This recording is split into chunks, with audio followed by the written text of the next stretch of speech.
Bom dia André, bom dia querida Cibele Freitas, bom dia Cristiane, que nossa intermediária, né, nessa entrevista também, Douglas Vale, Everaldo, nosso presidente da nossa querida Fundação Cultural Cruzeiro do Sul, Alexandre Latuf, e a todos os nossos ouvintes. Um prazer muito grande estar aqui, prestando contas do mandato, né, tendo este contato semanal, mensal às vezes, né? Sim. O tempo não permite, mas estamos aqui.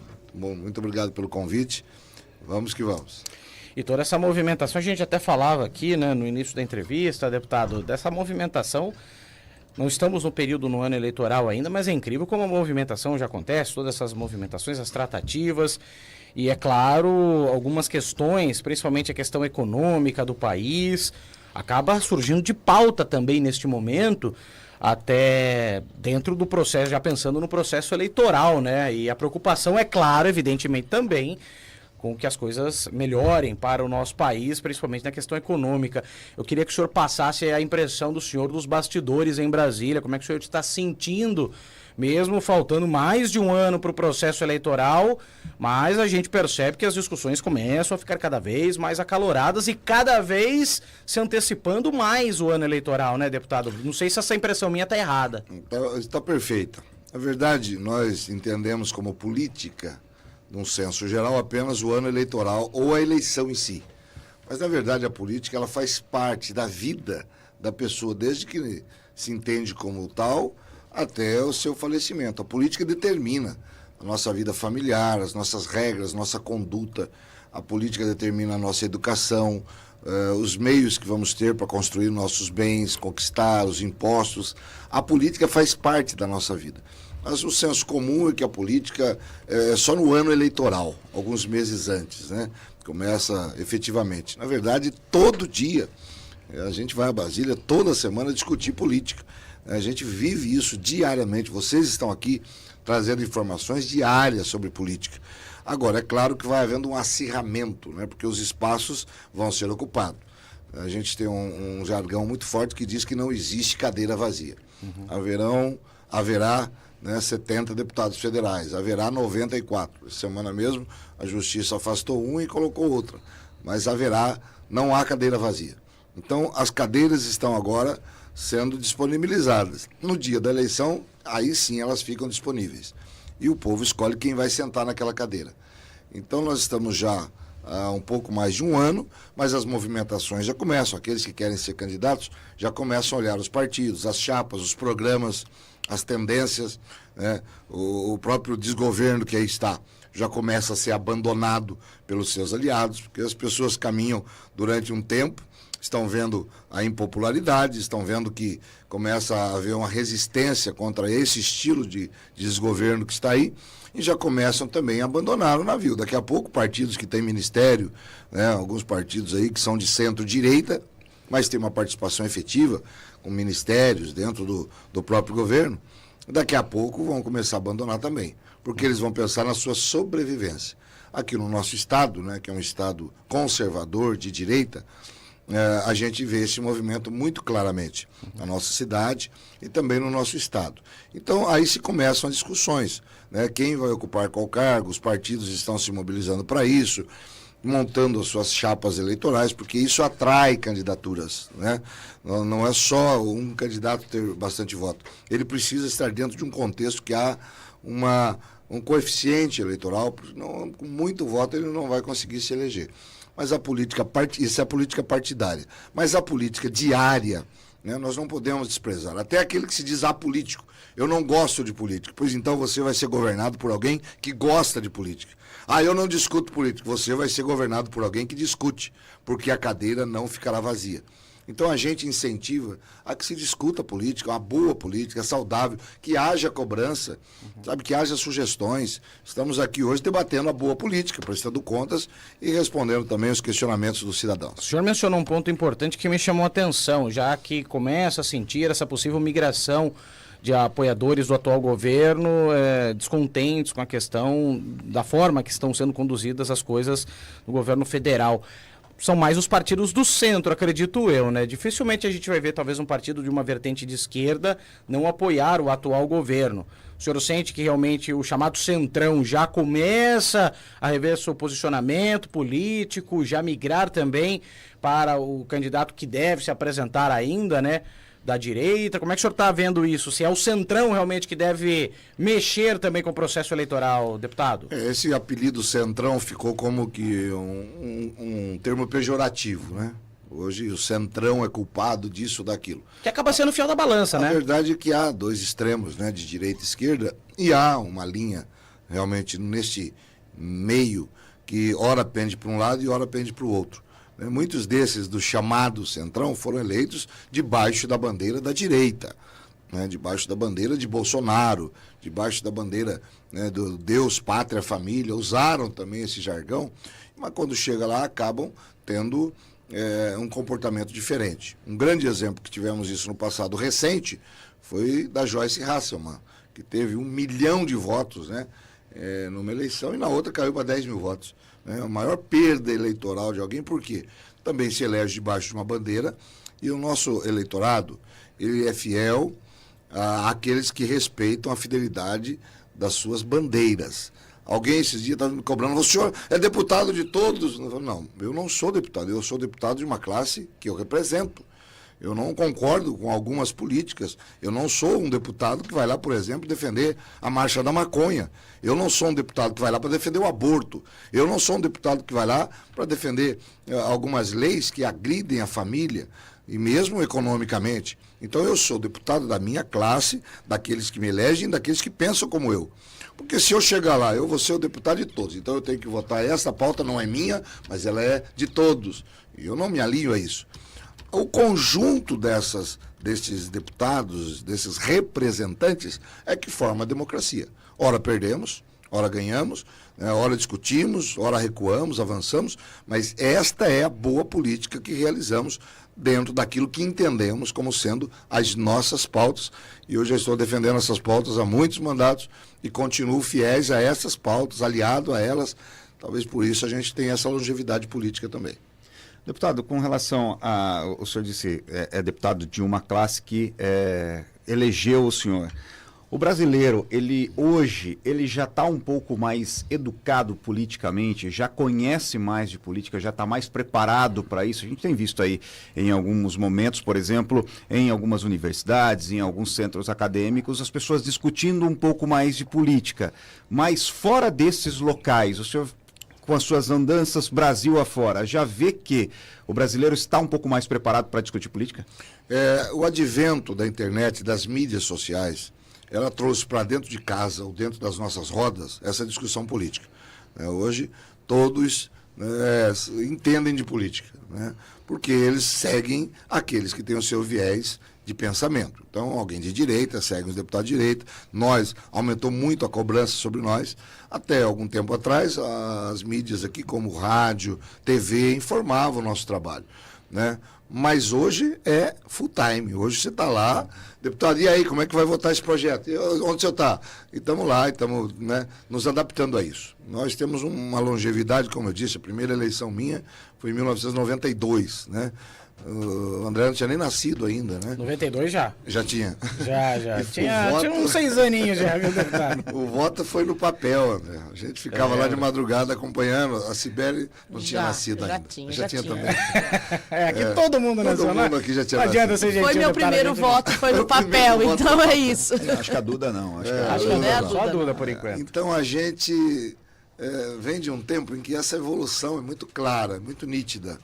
Hoje se acompanha de forma diferente. As mídias hoje aproximaram. Tanto é que elegeram muitos, né, deputados, políticos que não tinham conhecimento. Eu mesmo me surpreendi com alguns que saíram candidato a vereador, de repente não conseguiram nem votos, de repente se aderiram a uma mídia, conquistaram seguidores. Agora, da mesma forma que conquista, se perde, né, porque o seguidor ele é exigente àquela maneira de pensar. Aí chega lá, né, se alia a outro pensamento, foi lá para fazer a diferença, mais Brasil e menos Brasília. Aí quando chega lá, começa a votar impostos, vota medidas que os seus seguidores, né, Muitos não têm eleitores, têm seguidores, né? Não quer dizer que alinhe-se com o pensamento político. Então, isso traz para dentro de casa, dentro da roda, isso traz para o grupo da família. De um lado, dá até briga, às vezes, né, por conta do posicionamento político. Exato. Mas a política passou a fazer parte, né, da vida cotidiana da pessoa. Não há como mais você negar. Não há uma informação aqui, há algumas que não são verdadeiras, mas há informações diariamente chegando. Agora de manhã eu já abro. Viu? O que o senhor responde sobre isso? Como é que foi isso? Por que o senhor falou isso? Por que votou dessa forma?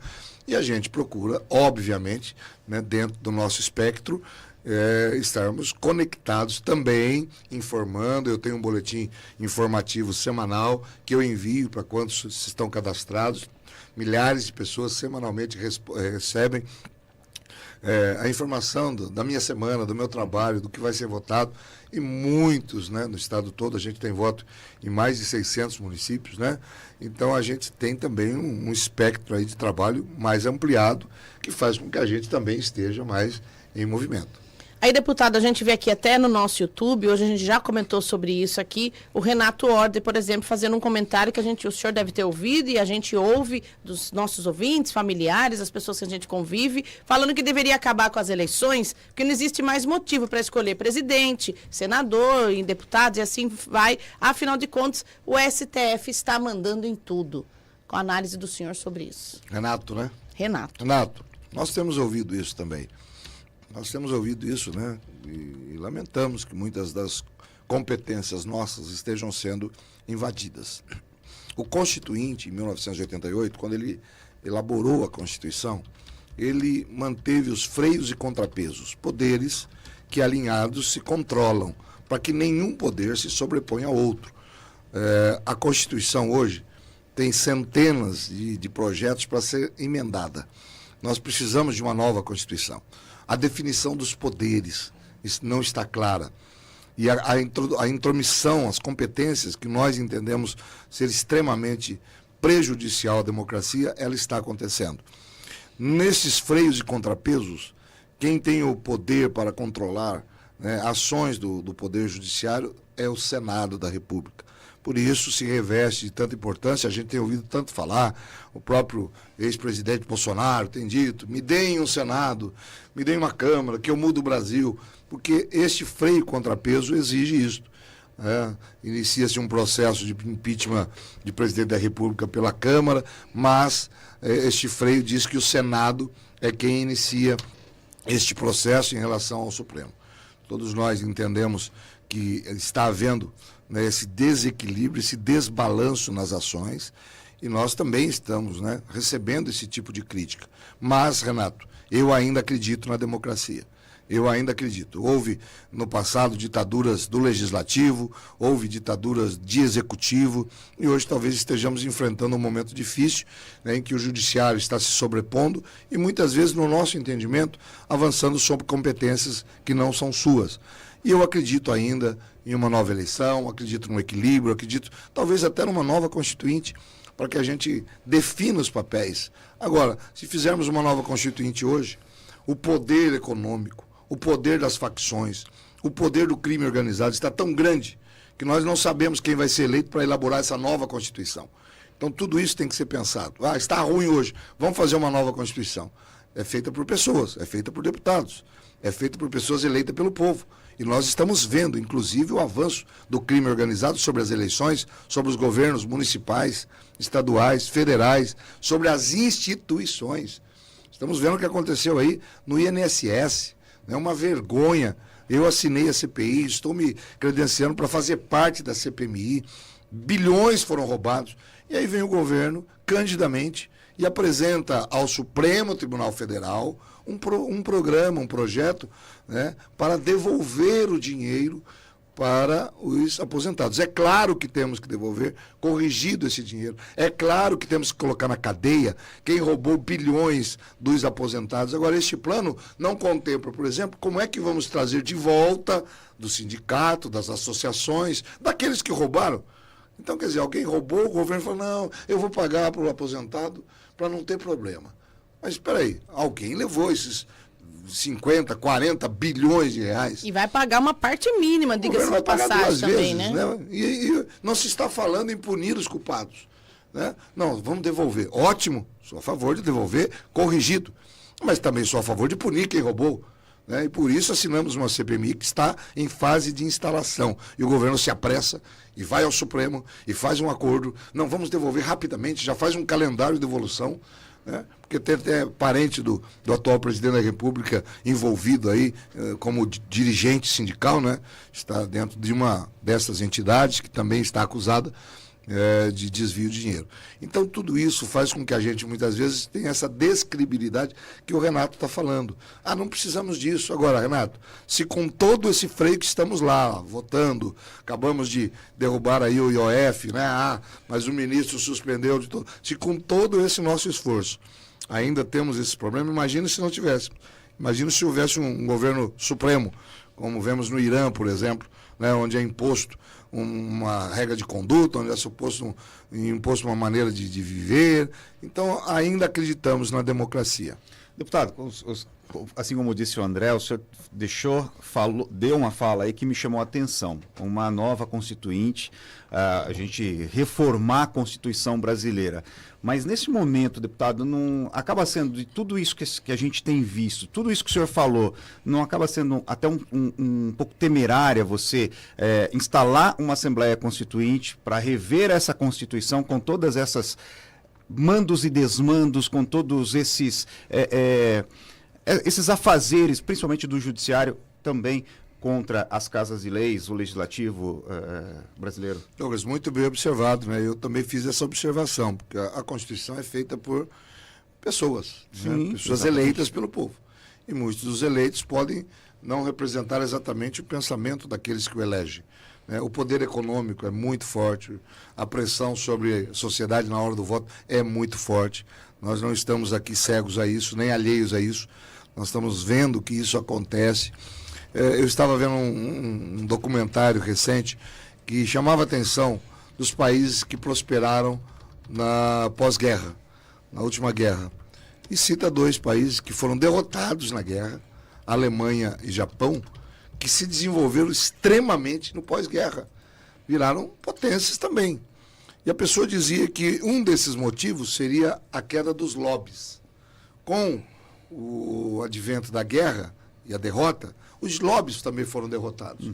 Porque o lobby em alguns países, como por exemplo os Estados Unidos, o lobby é legítimo. Eu sou contratado para defender uma classe, vou falar com o parlamentar, vou nas comissões de votação, vou no plenário. Um lobista, em alguns países, é registrado, é uma profissão regulamentada. Olha, eu estou aqui defendendo o lobby da empresa farmacêutica. Então, eu gostaria, e convence o parlamentar a votar. No Brasil, o lobby não é regulamentado, embora tenha vários projetos lá tramitando para regulamentar o lobby. Né? Porque hoje há o lobby disfarçado. Né? Acontece. Hoje né? você pega pessoas da sociedade, vamos fazer uma visita, né? Vamos lá para conhecer a Itália, vamos conhecer Portugal, vamos ficar lá uma semana e tal. Né? Viaja no mesmo avião, quem vai julgar, quem vai votar, e o empresário senta na mesma mesa. Né? O ex-governador Dória, ele cresceu fazendo isso. Né?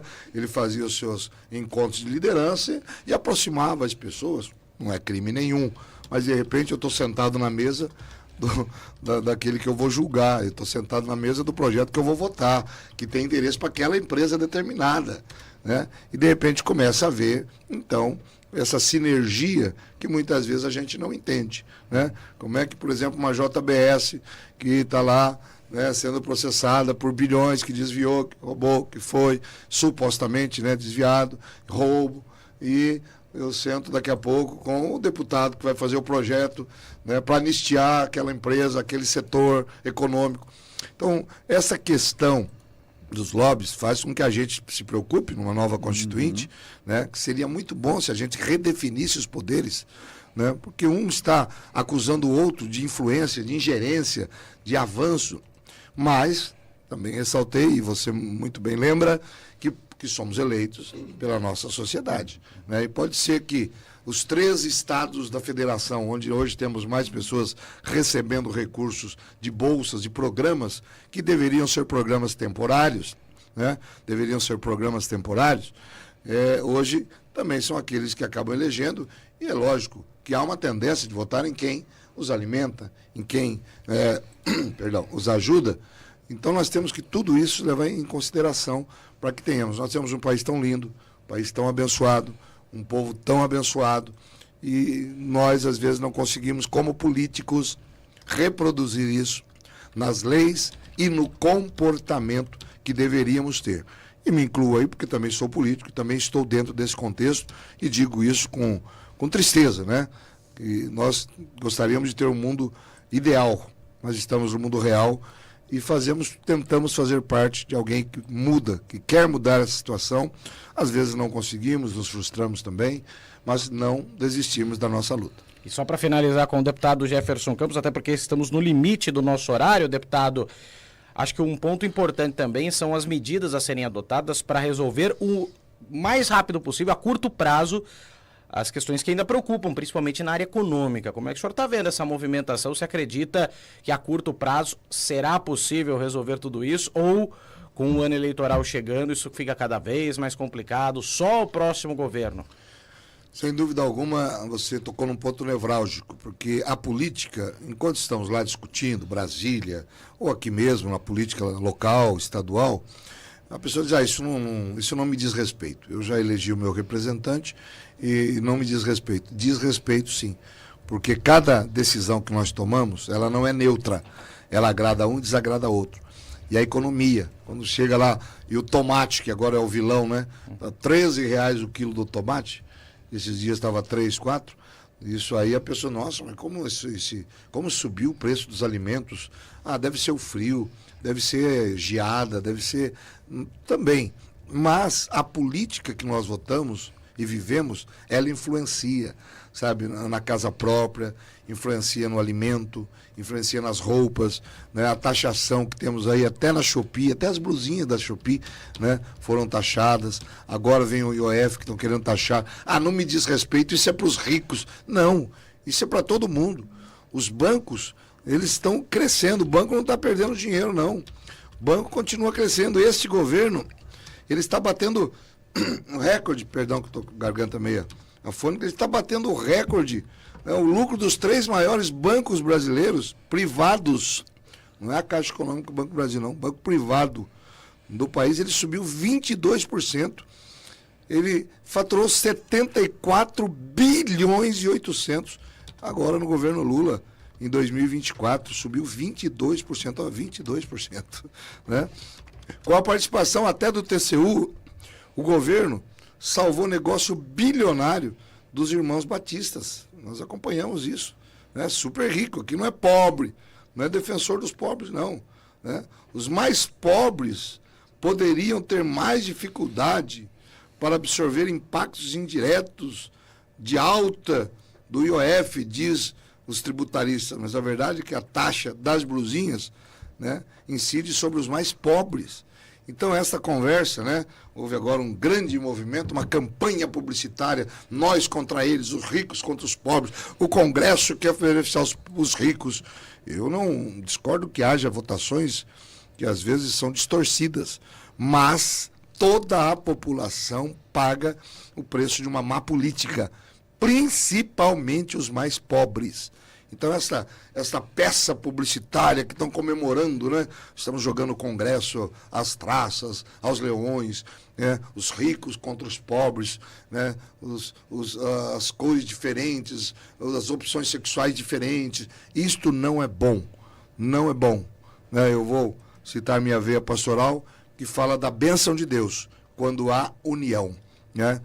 Então, quando há união, até Deus nos abençoa. Agora, em um país desunido, em um país que, sabe, o pobre não gosta do rico, o rico odeia o pobre, o político não gosta da classe do povo, o povo odeia o político, um país desunido, que não está bom, né? A gente vê isso claramente. Então, nós temos que ter também essa consciência. E eu não estou aqui para defender governo, não estou aqui para defender mais rico. Eu estou aqui para defender a classe que nos acompanha, o nosso povo, né, em especial os eleitores mais carentes destas políticas que votamos. E você lembrou muito bem. E olha, começa a eleição, já estamos aí em atividade, daqui a pouco teremos as definições dos candidatos até da nossa cidade, aqueles que saem, aqueles que entram, aqueles que, né, vão estar buscando o voto. E é importante que a gente saiba, que a gente acompanhe, que a gente discuta, cobre, para que a gente escolha bem. Deputado federal Jefferson Campos, participando com a gente na manhã desta segunda-feira. Deputado, agradecer a participação do senhor, sempre bom tê-lo aqui nos nossos estúdios. Muito obrigado por atender o nosso chamado e bom trabalho também, representando a nossa região metropolitana no Congresso Nacional, na nossa Câmara dos Deputados em Brasília. Obrigado, viu? Eu que agradeço a oportunidade, muito obrigado. Um abraço do deputado Carlos César também, do nosso vereador Roberto Freitas, né? Que mandou mensagem aqui, viu? Agradecendo os R$800 mil em emendas, recursos para Sorocaba. Nem falamos, né? Andamos agora para o GEPASSE também, para o Conjunto Hospitalar, para o Sim Mulher, da nossa querida Cíntia. Estamos enviando recursos, né? E outros mais, né? Que a gente tem para mobilidade urbana. É o nosso trabalho também, faz parte do trabalho. Embora Sorocaba seja uma cidade agraciada, um orçamento muito bom, né? Uma cidade que faz vários governos, né? Tiveram influência nesse trabalho, desde o nosso querido Renato Amore, né? Com quem eu fui vereador e ele prefeito. E sempre estamos nos lembrando do trabalho que revolucionou essa cidade. Mas Sorocaba tem os seus recursos, mas nós não nos furtamos também a enviar. Então, muito obrigado a todos e continue a Cruzeiro FM nesta linha editorial de abrir os microfones, de informar a nossa população, porque isso é muito importante. As mídias sociais não substituem o corpo a corpo, não substituem o dia a dia, não substituem o olhar, o calor, o aperto de mão, o se lembrar, a prestação de contas. As mídias têm a sua influência muito grande, mas o relacionamento ainda é muito importante. Haja vista isso também nos relacionamentos amorosos, né? Que a mídia está aí, mas o que vale mesmo é o presencial, é o dia a dia, e nós estamos aqui todos os dias que precisar, aqui em Brasília, gravamos, mandamos, e também presencialmente. Um abraço a todos, que Deus abençoe, semana de vitória a todos.